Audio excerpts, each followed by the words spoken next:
Hey there, I'm Robert John Hadfield. I'm here at the Audio Mover Studio, and it's been a while since I made a video on repairs for cassette tapes, and so I was kind of excited because we had an interesting thing come up that I wanted to show you. It used to be a real unique problem with cassette tapes, but it's become more common recently. And I'm here in the Audio Mover Studio. If you've watched any of our other videos, you might recognize the setting.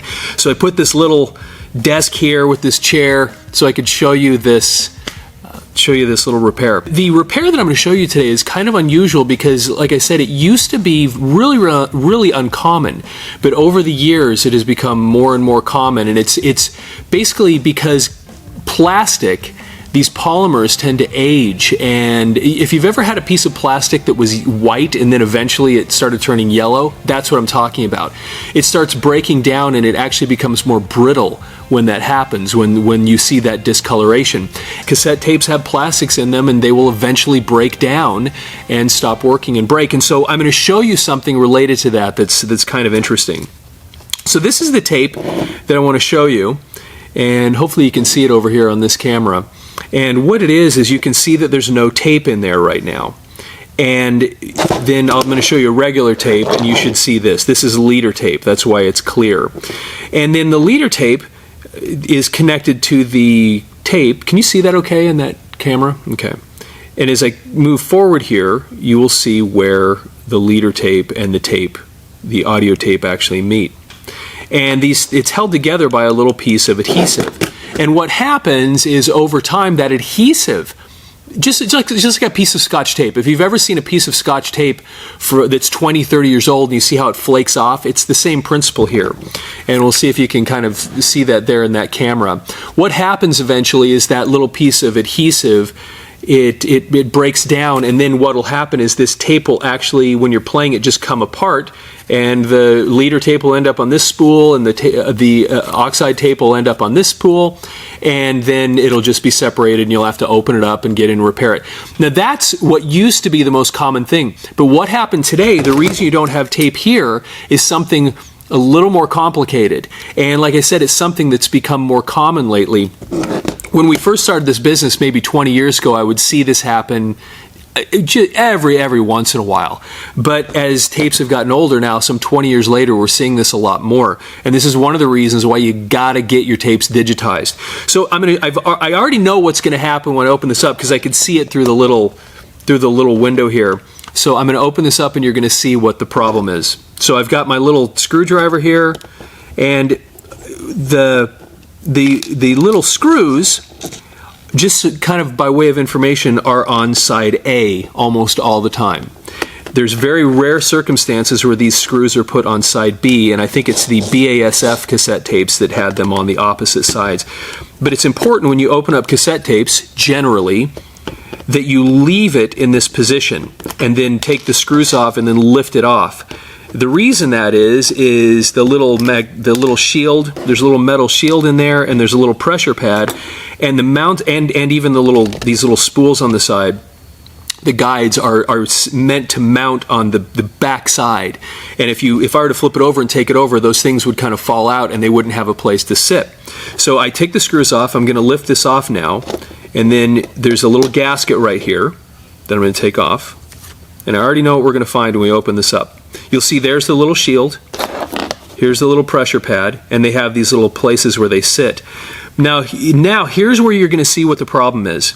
You'll see that the tape, the leader tape, which if it was separated from the oxide tape, the leader tape would be on this side and the audio tape would be on this side, but you'll see nothing is connected on this side. It came completely disconnected. So, and here is the problem. You can see that little piece of plastic right there. That little piece of plastic goes in that spot right there. And so what happened is, as you were playing the tape, there's nothing you can do about this, by the way. That little piece of plastic, this little thing, over time, it breaks down just the polymer, and the little bit of pressure cracks it. Just from that tiny bit of pressure, and then it becomes more brittle, like I said. And so what happens then is, when you play the tape, there's not a thing you can do to stop it. It's just going to pull right out of that spool. The little piece of plastic's going to fall off, and then you're going to have to fix this. Now, you'll notice, I don't know if you can see it in this other camera here, but you'll actually see there's the little piece that's supposed to fit in there, and you can see that it's bent. So when we get to the other side of this tape, we're going to have to fix this one too. It's going to come undone. I can already tell that. Now, a normal tape, a normal spool is supposed to look like that. And so the tape, this leader tape, is actually connected to the spool by this little piece of plastic that holds it in place. That little piece of plastic is supposed to go right there. And that's what holds the tape on the spool. So normally, like I said earlier, you can see that we have this, the leader tape and the tape are connected by a little piece of adhesive. The adhesive's on that side. You can see how it spans both sides. That is normally what causes the problem that we've just seen, where it becomes separated and the tape isn't in there anymore. But in this case, you can see that it's just fine. It's holding together really, really well. And what happened, like I said, is it pulled off this reel. So what I'm going to do is show you how to fix this, how you can do it at home.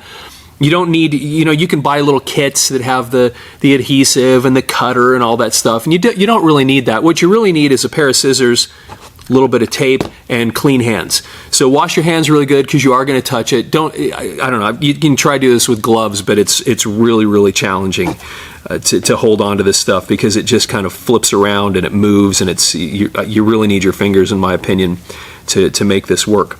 So what I'm going to do now is I just pulled a little spool out of another tape. And these things are universal, so you don't have to have a specific one for a specific tape. You can go find one that's in good shape. And you can look here and notice the difference in color. Can you see that in that camera? You can see that this one's very yellowed and this one's white. This one's going to last a lot longer. This one, you can see why it broke. So we're just going to take this thing out. We don't need that anymore. And then this one is going to sit right there. And then we're going to splice the two pieces together. Now, I'm going to show you how to do a simple splice. And like I said, you don't need any special tools to do this. You just really need a pair of scissors.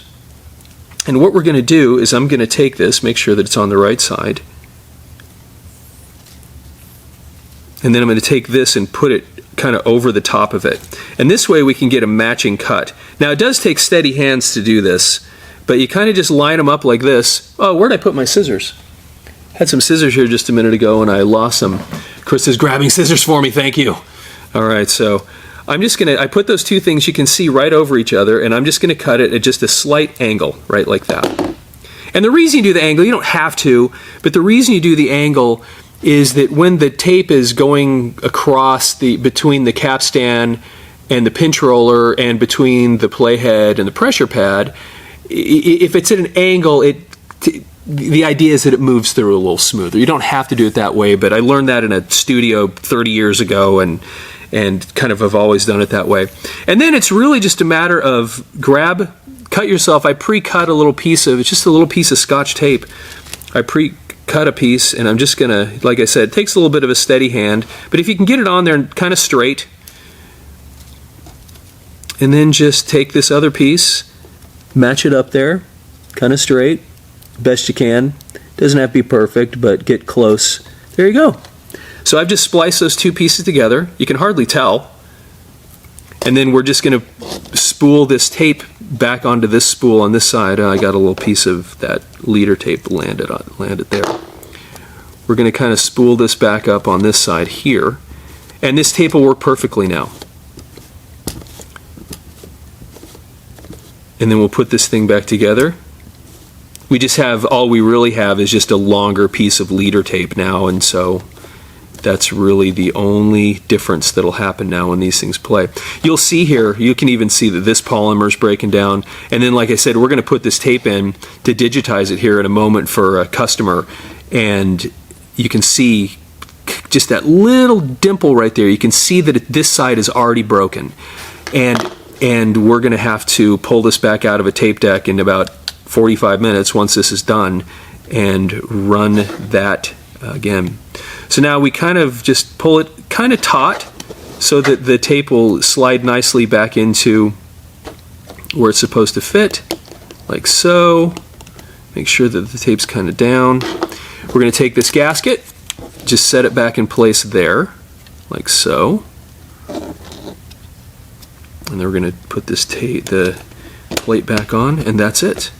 Now we throw these screws back in and we will have a fully functional tape.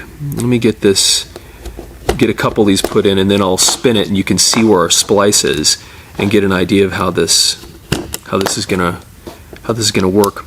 Anyway, like I said, that's something you can easily do at home, and the older these tapes get, I actually have seen this happen with VHS tapes too, where that polymer, the spool on the VHS tape, has yellowed and it is cracked, and the leader tape on the VHS has come disconnected, and we've had to actually open those up and fix those before.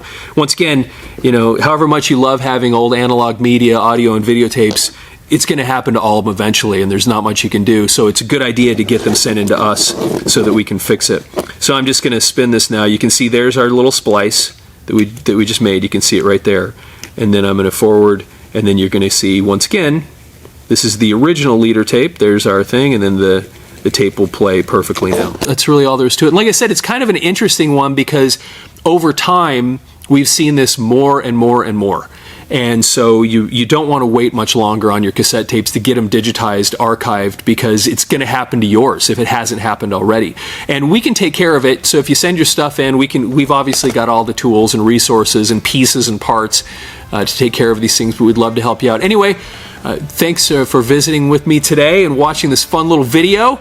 And we're at Audio Mover. You can find us at audiomover.com. We'd love to help you out. If you still want to send in your audio and video tapes, we can convert them into digital files so you have a permanent archive of your stuff. Anyway, thanks very much. Take care.